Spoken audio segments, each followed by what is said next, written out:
Men ushbu videoda Telegram botini sozlash va mahsulot katalogingizni ulashning eng tezkor usulini tushuntiraman. Va bu yerda asosiy narsa shundaki, biz botni sotuvga olib keladigan tarzda yaratamiz va loyihalashtiramiz. Mahsulotning o'zi konvertatsiya qilishda asosiy rol o'ynasa-da, mijozingizni uni sotib olish darajasiga yetkazish uchun siz avval botni ishga tushirishingiz kerak.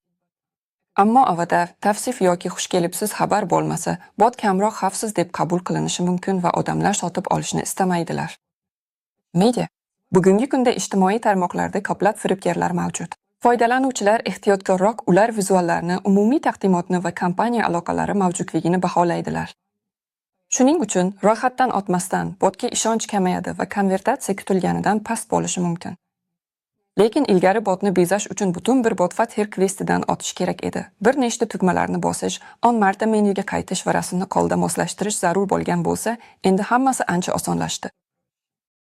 Hozir esa Miniap botfatherni ishga tushirish kifoya. Bu mini ilova bo'lib, botning barcha sozlamalarini bitta oynada, nomidan tortib vizualigacha sozlash imkonini beradi. Bonus sifatida men sizga mahsulot katalogini botga qanday qo'shishni ko'rsataman. Shunda siz 2 marta bosish orqali to'g'ridan-to'g'ri Telegramda sotishingiz mumkin. Shunday qilib dizayndan boshlaylik. Birinchi qadam bot yaratishdir. Afsuski, hozircha hammasi ingliz tilida, shuning uchun barmoqlarim yordamida hammasini tushuntiraman. Miniap botfatherni oching, men havolani tavsifda qoldiraman. Mini ilova alohida oynada ishga tushiriladi. U yerda biz yangi bot yaratish tugmasini bosing. Bu yerdan hamma narsa juda oddiy. Biz botning nomini yozamiz. Men chorva do'konining nomini kiritaman. Keyin biz qisqacha tavsifni to'ldiramiz. Foydalanuvchilar buni bot nomi yoki belgisini bosganlarida ko'rishadi. Boshqacha qilib aytganda, bu profil sarlavhasi. Bu yerda siz brend haqida asosiy ma'lumotlarni, qo'llab-quvvatlash xizmatining kontaktlarini va kanalga havolani ko'rsatishingiz mumkin. Lekin matni 120 belgigacha bo'lishi kerak. Keyingi qatorda botning manzili, ya'ni u orqali botga kirish mumkin bo'lgan havola. Muhimi, oxirida bot sozini qo'shish kerak. Agar bu nom allaqachon mavjud bo'lsa, yangi nom o'ylab toping. Va yuqoriga logotipni qo'shamiz. Barcha maydonlar to'ldirilgach, Create bot, ya'ni bot yaratish tugmasini bosamiz. Biz yaratgan bot ustiga bosing, so'ng ma'lumotni tahrirlash yoki ma'lumotni tahrirlash. Bizning ismimiz va qisqacha tavsifimiz allaqachon bu yerda ko'rsatilgan. Shuningdek, ushbu tavsifga batafsil tavsif rasm qo'shishingiz kerak. Bu foydalanuvchi botni ishga tushirishda, hatto suhbat boshlanishidan oldin ko'radigan birinchi narsa bo'ladi. Ushbu tavsifda bu qanday bot ekanligini tushuntirish muhimdir. Yaxshisi, qisqacha qo'llanmani yozib qo'ygan ma'qul, qanday foydalanishni tushuntirib. Ya'ni botni ishga tushirish uchun Start tugmasini bosing va katalogga o'ting deb yozishingiz mumkin. Shunchaki shu tarzda yozib qo'yishingiz ham mumkin. Bundan tashqari, buyurtmani qanday rasmiylashtirishni ko'rsatib, qo'llab-quvvatlash kontaktlarini qo'shishingiz. Birinchi buyurtma uchun promokod taklif qilishingiz va ushbu botda mijozlarga vaqti bilan aksiyalar yuborib turishingizni aytib o'tishingiz mumkin. Bundan tashqari, rasmni yuklash yaxshiroqdir. Agar sizda bo'lsa, logotip yoki, masalan, offline do'konning fotosuratini yuklashingiz mumkin. Telegram avtomatik ravishda tasvir hajmini kerakli hajmga o'zgartiradi. Ilgari bunday bo'lmagan, men o'lchamni qo'lda o'zgartirishim kerak edi.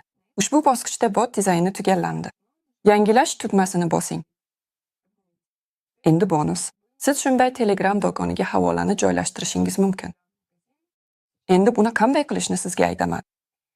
Buning uchun shop xizmatini oching. Havola tavsifda bo'ladi. U yerda siz 15 daqiqada mahsulotlar va yetkazib berish bilan katalog yaratishingiz mumkin.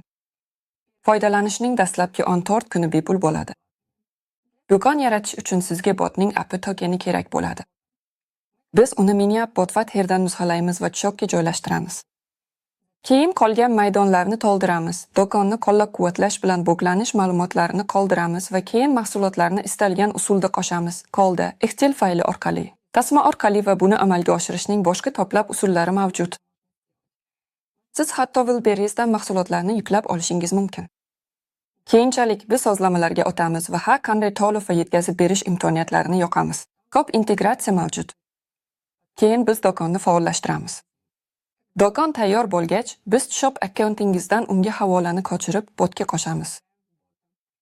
Miniapps bo'limiga o'ting, to'g'ridan-to'g'ri havolalarni bosing va havolani Telegram do'koniga joylashtiring.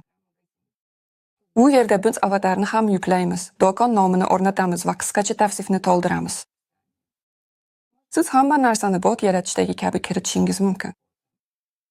Shuningdek, havolaning nomini ko'rsatishingiz kerak. Masalan, katalog yoki do'kon qo'shing.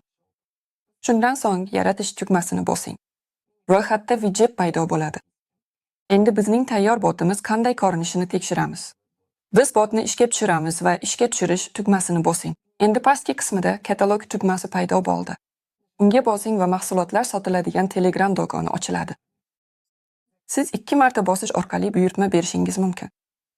Kanalingizda yoki guruhingizda do'koningiz haqida e'lon qiladigan post qoldirishni unutmang. Ushbu postga katalog tugmasini qo'shing. Faqat bitta tugma bo'lishi kerak va postni mahkamlang. Ushbu turdagi tugmachali pin ham savdo konvertatsiyasini oshiradi. Kanalimizda shu mavzuda video ham bor. Shuningdek, axborot byulletenlarini yuborishni unutmang. Bu mijozlarni qaytarib olish uchun juda foydali vositadir. Agar email xabarlar kam ochilsa, boshqa retargeting usullari esa qimmatga tushsa, Telegram orqali yuboriladigan xabarlar bepul va mijozga to'g'ridan-to'g'ri shaxsiy xabar sifatida yetib boradi. Xullas, hammasi shu. Endi foydalanuvchilar tez va xavfsiz tarzda 2 marta bosish orqali buyurtma bera olishadi. Xarid qilish yo'li qanchalik qisqa bo'lsa, xarid qilish ehtimoli shunchalik yuqori bo'ladi. Foydalanuvchi uchun harakatlar minimal bo'lsa, siz uchun natija maksimal bo'ladi. Bot va do'koningizni loyihalash obunachilarni mijozlarga aylantirishga yordam beradi. Botni o'rnating, to'lov va yetkazib berish bilan shop orqali do'koningizni ulang va savdo konvertatsiyasini oshirish uchun bepul axborot byulletenlarini yuboring. Havola tavsifda bo'ladi. Davom eting, 14 kun bepul.